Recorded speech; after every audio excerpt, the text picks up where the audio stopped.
नमस्कार, आप देख रहे हैं हिंदी खबर और मैं हूं आपके साथ कीर्ति बिंदल। मॉब लिंचिंग पर बीजेपी सांसद रमेश बिधूड़ी बुरी तरह से घिर गए हैं। अब इस मुद्दे पर एआईएमआईएम चीफ असदुद्दीन ओवैसी दानिश अली के समर्थन में उतर आए हैं। उन्होंने हैदराबाद की रैली में बिधूड़ी को घेरते हुए कहा कि वो दिन दूर नहीं जब संसद में मुसलमानों से मॉब लिंचिंग होगी। इस दौरान उन्होंने बीजेपी के खिलाफ भी जमकर हमला बोला है।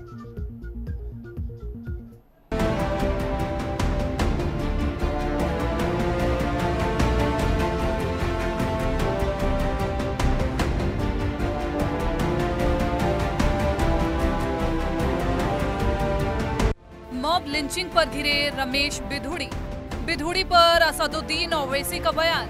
संसद में मुस्लिम की हो सकती है मॉब लिंचिंग, सियासत तमाम, बिधूड़ी पर कार्रवाई की मांग। बीएसपी सांसद दानिश अली पर संसद में बीजेपी सांसद रमेश बिधूड़ी की अभद्र टिप्पणी तूल पकड़ती जा रही है। दानिश अली ने अब खुद को धमकी दिए जाने का बेहद गंभीर आरोप बीजेपी पर लगाया है। वहीं अब असदुद्दीन ओवैसी दानिश अली के समर्थन में उतर आए हैं। उन्होंने कहा कि वो दिन दूर नहीं जब संसद में मुसलमानों से मॉब लिंचिंग होगी। आपको भी सुनाते हैं हैदराबाद की अपनी रैली में असदुद्दीन ओवैसी ने बीजेपी सांसद बिधूड़ी की जहरीली जुबान पर क्या कुछ बोला। मैं ये समझा कि शायद मेरी जिंदगी में खत्म हो जाएगा, मगर मेरी औलाद सुनेगी, आप सुनेंगे, बच्चे सुन रहे हैं। याद रखो मेरी इस बात को, एक दिन आएगा जब भारत की पार्लियामेंट में किसी मुसलमान का मॉब लिंचिंग हो जाएगा। वो दिन दूर नहीं है, वो दिन दूर नहीं है, क्योंकि हिटलर की जब हुकूमत थी तो हिटलर की हुकूमत में लिखा जाता था यहूदियों से बच के रहो, ये जर्मनी के लिए खतरा है। आज यहूदी लफ्ज को निकाल दो, मुसलमान लिख दो उस पर।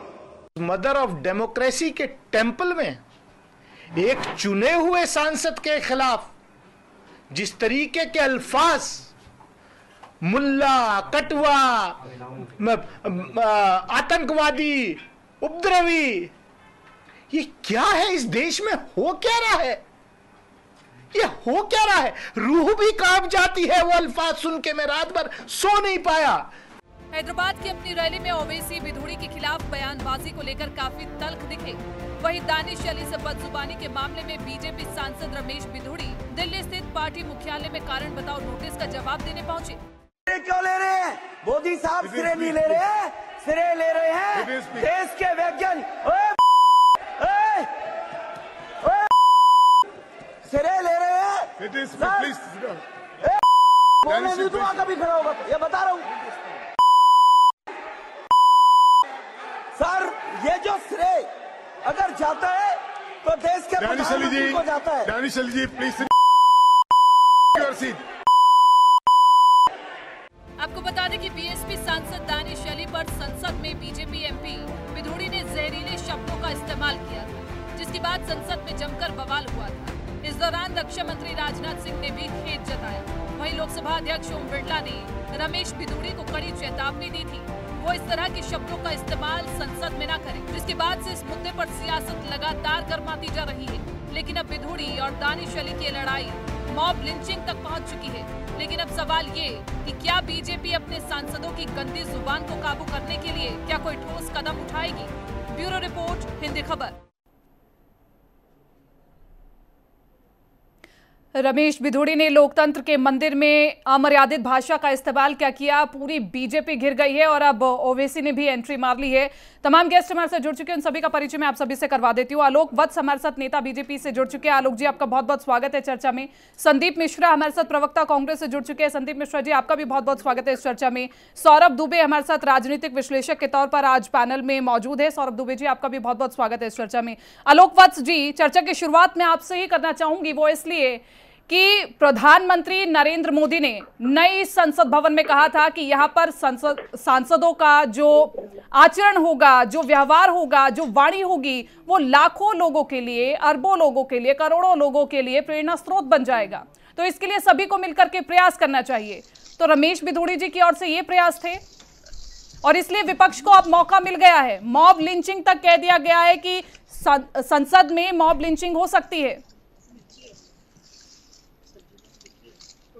देखिए, जो कुछ संसद में हुआ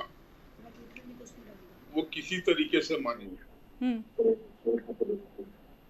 बहुत शर्मनाक हुआ। जो अच्छाइयां हमने वुमेन बिल लाकर पास किया था, उस पर एक बहुत बड़ा धब्बा लग गया है।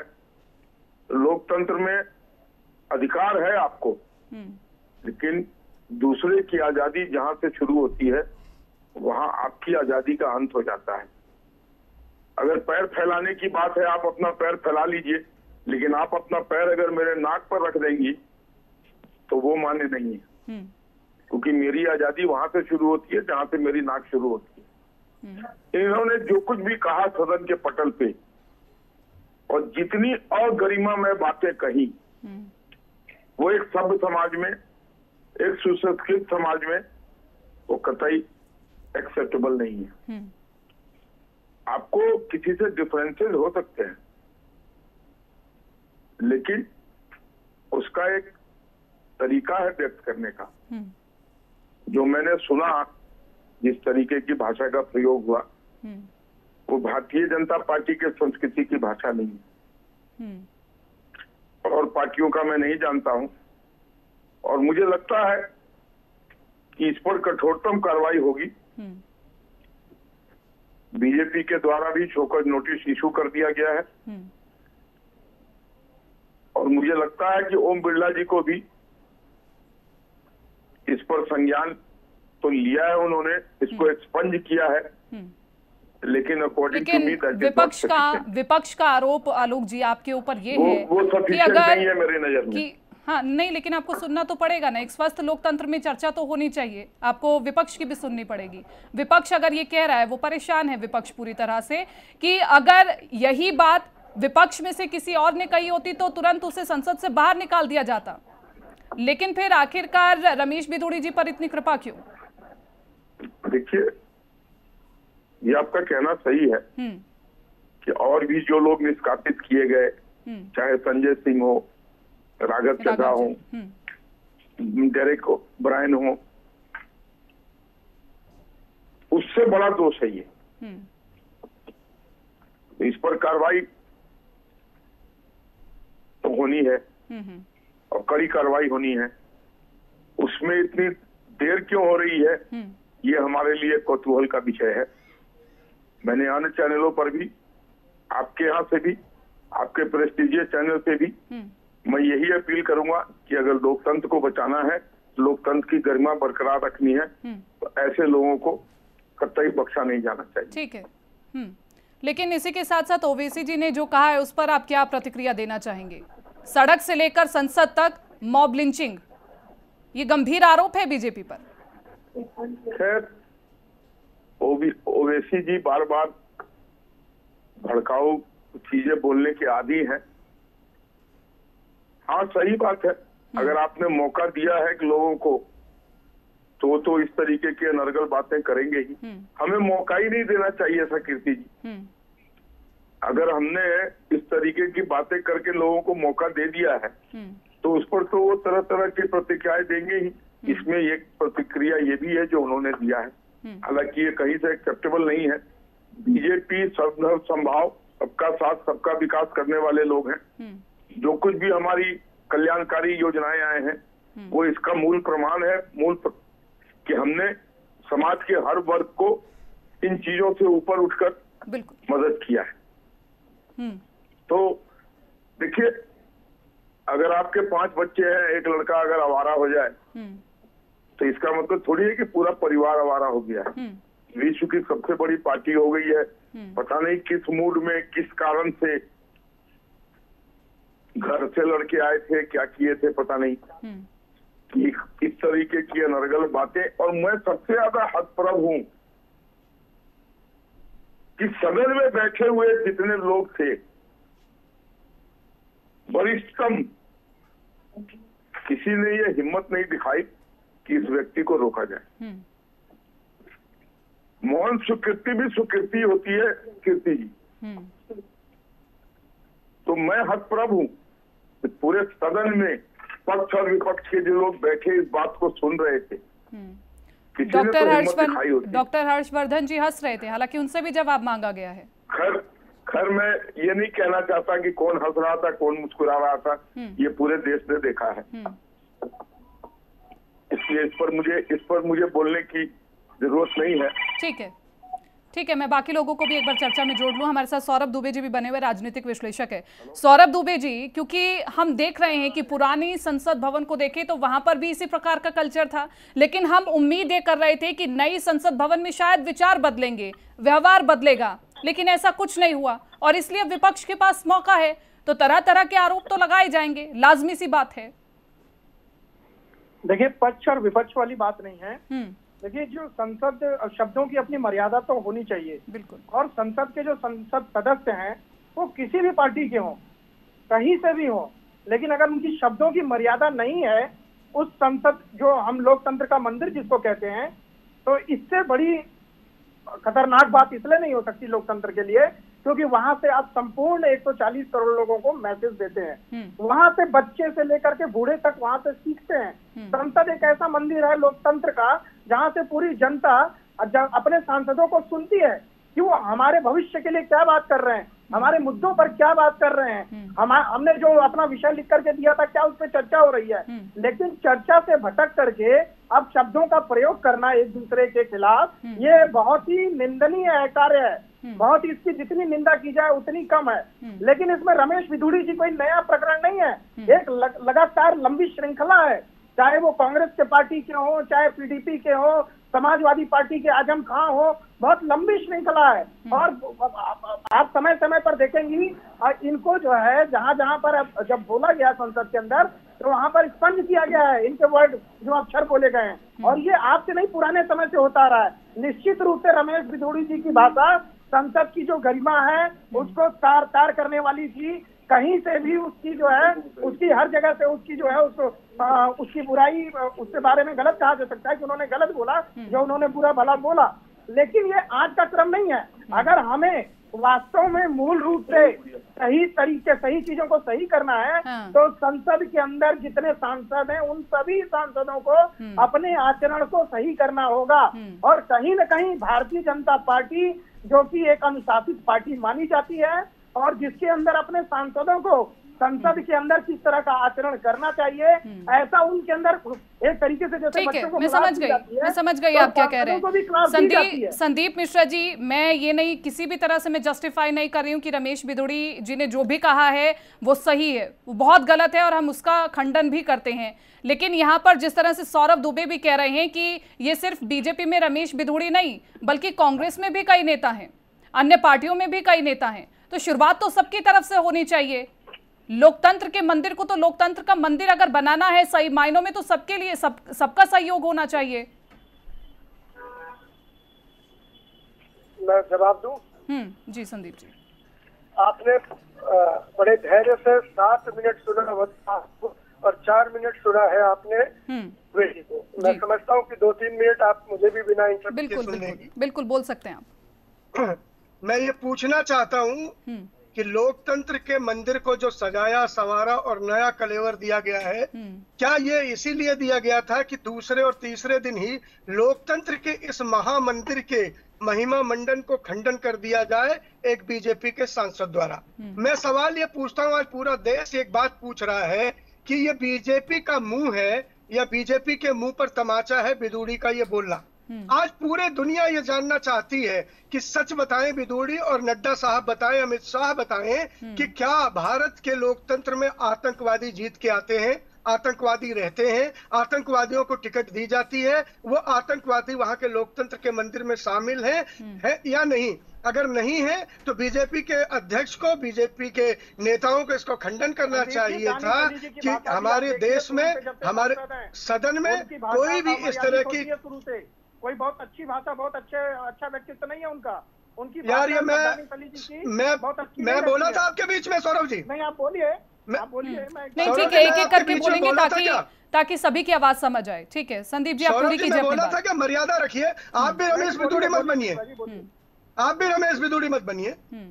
गाली गलौज के बाद अब प्लीज रमेश बिदूड़ी ना बने, उनके पद चिन्हों पे ना चले। नहीं, फिर सौरभ दुबे जी भी कांग्रेस से भी कई ऐसे चेहरे निकाल करके सामने आएंगे और बोलेंगे कि आप भी उनकी तरह मत बनिए। मैं भी अगर पुराने बयानों को सामने रखूंगी कांग्रेस के कई नेताओं के, तो फिर आप भी इफ और बट करने लगेंगे। तो आप अपनी बात पूरी कर सकते हैं। सौरभ जी, आप प्लीज बीच में मत बोलिए।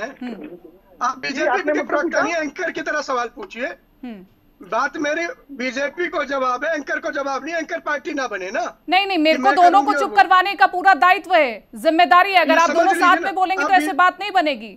और अगर आपकी पार्टी में भी कई नेताओं ने बुरे बयान दिए तो मैं उसको याद दिलाऊंगी, मेरा कर्तव्य है। इसमें कोई बीजेपी और कोई कांग्रेस नहीं है। शायद आपने नहीं सुना होगा, मैंने बीजेपी से भी कड़े सवाल पूछे हैं। आपने 40 सेकंड नहीं बोलने दिया और इंटरप्ट कर दिया मुझे। सुन लीजिए। अरे मैं आप ही के लिए सौरभ जी को चुप करा रही थी, अब अपनी बात पूरी कीजिए। गाली गलौज के बाद रमेश बिदूड़ी ने यह कहा बाहर निकल तुझे देख लूंगा। और ओवैसी जी का बयान आया है कि अब मॉब लिंचिंग भी हो सकती है, दानिश अली साहब ने भी कहा है। तो क्या ये नई संसद जिसमें मोदी जी ने सिंगोला लगा के राज दंड लगा दिया है, ये लोकतंत्र के मंदिर में जो सत्तासीन किया है राजा की शक्ति को, वो वाकई क्या वहां लहू की धारा भी बहने वाली है? देश डरा हुआ, देश सहमा हुआ, देश जानना चाहता है। मैं ये कहता हूं कि अटल आडवाणी के युग के बाद भारतीय जनता पार्टी का ये चाल चरित्र चेहरे वाले अच्छे युग का भी अंत हो गया। और आज मोदी की जो भाषा है वही भाषा मोदी के चेले भी बोल रहे हैं। मोदी जी ने जो सिखाया है, ओ दीदी, जो मोदी जी ने छाती ठोक के कहा है कि शंकर नस्ल का बछड़ा, और मोदी जी के साथ जो कपिल मिश्रा जी का बयान है, जो निरंजना का है, जो प्रज्ञा का है, और उसी परंपरा को गिरिराज किशोर और तमाम जो लोग जो तमाम लोग इसे बढ़ा रहे हैं, इन सबको सह है मोदी जी की। ये मोदी जी के कमान से निकला हुआ तीर है। लेकिन असली बात क्या है? ठीक है संदीप जी, आप रिपीट कर रहे हैं बातों को। एक सेकंड में, संदीप जी मेरी बात सुनिए। एक बात समाना, एक लाइन। ठीक है, ये बड़ी चालाकी से मोदी जी ने बाबा साहब की बेटियों के लिए जो सदन में दरवाजा बंद किया था, उसे हिंदू और मुसलमान की लड़ाई, ओबीसी और मुसलमान की लड़ाई बनाकर मुद्दे को कहीं और डाइवर्ट कर दिया है।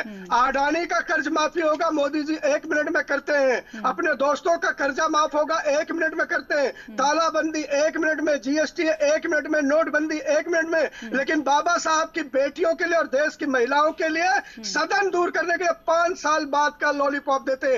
देश देख रहा है कि मणिपुर की हिंसा और मणिपुर की परेड के बाद नारियों का, महिलाओं का सम्मान बीजेपी में कितना है। सेंगर के दल वाले, ब्रिजभूषण के दल वाले आज मुसलमानों को मुल्ला, आतंकवादी और क्या क्या शब्द बोलने लगे सदन के बीच में। संदीप जी, मेरा प्रश्न तो सुन लीजिए। मैं ये कह रही हूँ कि नफरत के बाजार पर आप मोहब्बत किस प्रकार से बांटेंगे? यहाँ पर कोई मुल्ला मौलवी बोल रहा है, कोई यहाँ पर स्टालिन जो है जिस तरह से कह रहे हैं कि सनातन धर्म को गाली दे रहे हैं, तो आप किस तरह से नफरत के बाजार पर मोहब्बत बांटेंगे? ये आपसे भी तो हम जानना चाहते हैं। बेशक सही।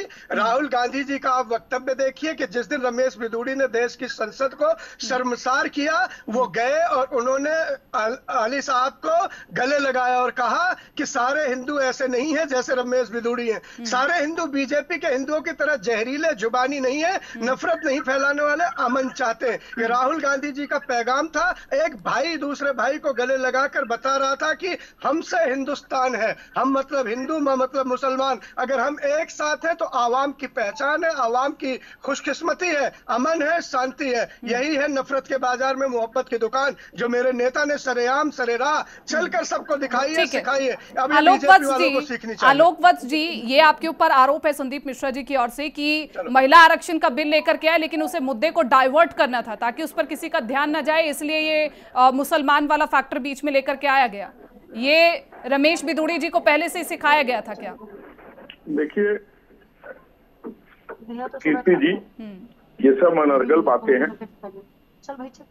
बहुत से ऐसे सांसद हैं हर दल में जिन्होंने समय समय पर संसद की गरिमा को राज्यसभा में और लोकसभा में और बाहर भी तार किया है। ऐसे बहुत से लोग हैं। अभी सौरभ जी ने कुछ नाम गिनाए, कुछ आपने भी गिनाए। तो राजनीतिक नहीं, लेकिन आलोक वत्स जी वो जस्टिफाई नहीं हो जाता। रमेश बिदूड़ी जी ने जो कहा है वो अगर अन्य सांसद भी कहते हैं, अन्य नेता भी कहते हैं, तो वो जस्टिफाई नहीं हो जाता। हम यहाँ पर कठोर एक्शन की उम्मीद करते हैं। हम यहाँ पर कठोर एक्शन की उम्मीद करते हैं। कारण बताओ, नोटिस में क्या पूछा गया, क्या जवाब आया, बताइए। आपसे मेरा अनुरोध है कि कृपया मुझे पूरी बात कंप्लीट करने दें। ठीक है। मैंने कहा ना, राजनीतिक चरित्र का पतन हो गया है, घट गए इंसाफ, बढ़ गए साए। Shadow has become taller than man and women. ये सारी उसी की अभिव्यक्ति है। ये कलयुग का अंतिम दौर पायदान पर हम घूम रहे हैं। इससे ज्यादा क्या हो सकता है?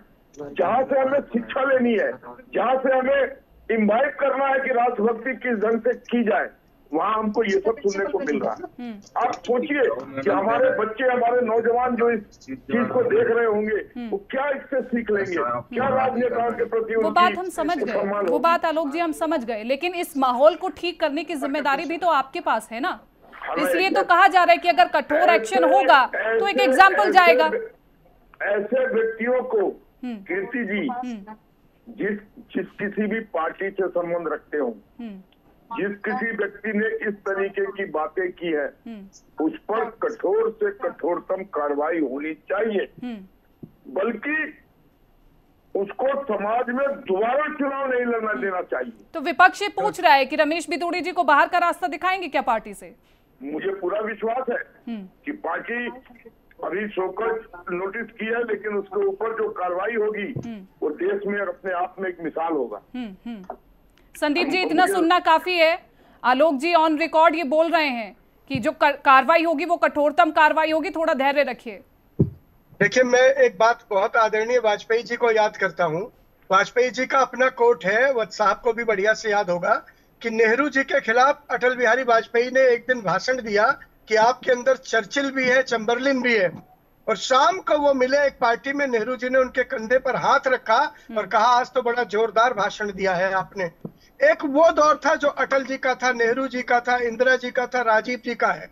लेकिन शर्मसार होता है देश की आज मोदी जी का युग है, शाह जी का युग है, जिसमें रमेश बिधूड़ी। संदीप जी, अगर एक सांसद ने अमर्यादित भाषा का इस्तेमाल किया है तो पूरी पार्टी दागदार है। फिर कांग्रेस में तमाम ऐसे नेता गिनवाएंगे अभी बैठ करके आलोक जी भी, फिर तो कांग्रेस की भी पूरी पार्टी दागदार है।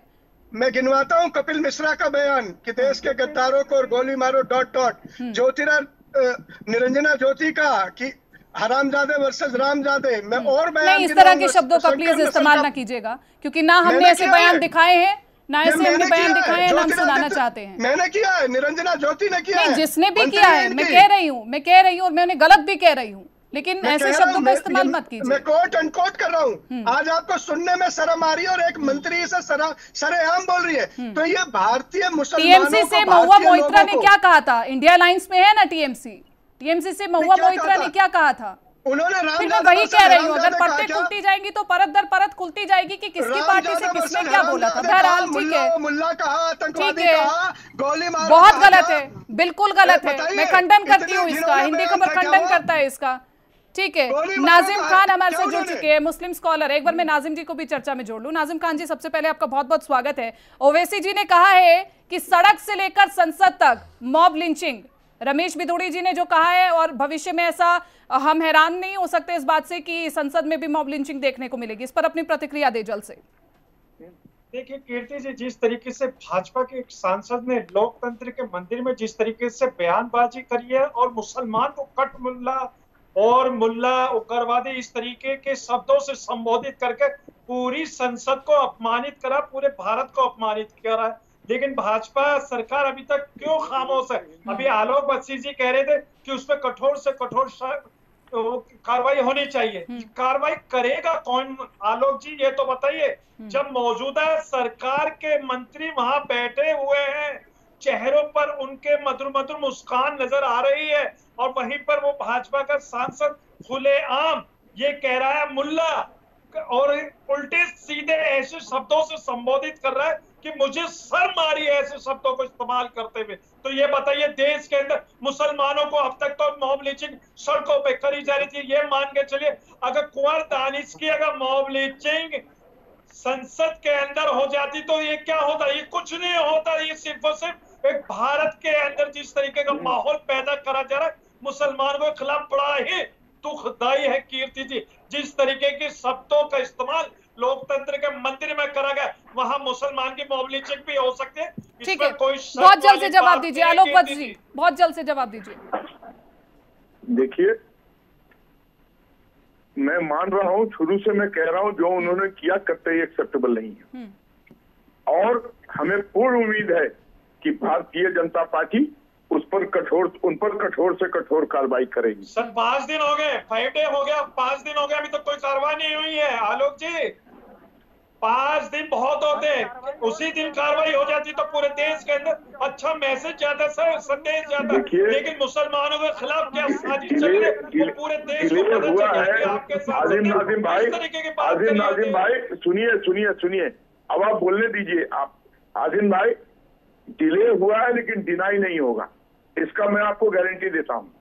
डिले हुआ है, मैं भी मानता हूं डिले हुआ है, लेकिन डिनाई नहीं होगा, ये भी आप निश्चित तौर पे जान के रखिए। सौरभ दुबे जी, एक आखिरी प्रतिक्रिया मैं आपसे जानना चाहती हूं कि ओवैसी ने जिस तरह से कहा सड़क से लेकर संसद तक मॉब लिंचिंग, इसे आप कैसे देखते हैं और इसके बारे में क्या कहेंगे? ये कीर्ति जी, मैं स्पष्ट रूप से कहता हूँ, संसद की जितनी गरिमा है उतनी राष्ट्रीय चैनलों की भी महत्वपूर्ण जिम्मेदारी रहती है। जो अभी हमारे यहाँ पर लोग बैठे हुए संदीप जी, और अभी जो है जो यहाँ पर भी ऐसे शब्दों को कोट कर रहे हैं जिनको हम लोग वहाँ कोट नहीं कर सकते, उसी शब्दों के लिए तो बात हो रही है, और आप यहाँ पे चिल्ला चिल्ला के कह रहे हैं। तो आपको सबको अपनी मर्यादा में रहना चाहिए, और निश्चित रूप से हर एक सांसद को, अगर असदुद्दीन ओवैसी जी ऐसी बात कर रहे हैं तो उनको मॉब लिंचिंग की बात नहीं करनी चाहिए, राजनीतिक तड़का नहीं लगाना चाहिए। सारे सांसदों को एक मैसेज जाना चाहिए कि अपनी भाषा को संयमित रखे। पूरे 140 करोड़ देशवासी संसद के माध्यम से आपको सुनते हैं और आपकी चीजों को फॉलो किया जाता है, क्योंकि आप जिले के संदीप जी आखिरी रिएक्शन मैं आपसे लेना चाहूंगी। ओवैसी जी को भी इस तरह से मॉब लिंचिंग नहीं कहना चाहिए था, इस तरह का माहौल नहीं बनाना जाना चाहिए था, और इसलिए बीजेपी कह रही है कि ये सिर्फ अब राजनीति हो रही है। चीजें भड़काने वाली हैं, ये ऐसे भड़काऊ चीजें नहीं बोलनी चाहिए। ठीक है, संदीप जी जवाब दीजिए फटाफट से। संदीप जी, मेरी आवाज पहुंच रही है आप तक? चलिए, लगता है संदीप जी तक मेरी आवाज नहीं पहुंच पा रही है। आप सभी का बहुत बहुत शुक्रिया इस चर्चा में जुड़ने के लिए। मेरे पास वक्त की कमी है, अन्यथा मैं इस चर्चा को आगे लेकर के चलती, लेकिन निश्चित तौर पर अगर इस चर्चा में बीजेपी के प्रवक्ता बैठकर बड़ी जिम्मेदारी से ये कहते हैं कि कार्रवाई होगी और कठोरतम कार्रवाई होगी, तो हमें भी इस चीज का इंतजार करना चाहिए। फिलहाल इस चर्चा में मेरे साथ इतना ही, दीजिए इजाजत, नमस्कार।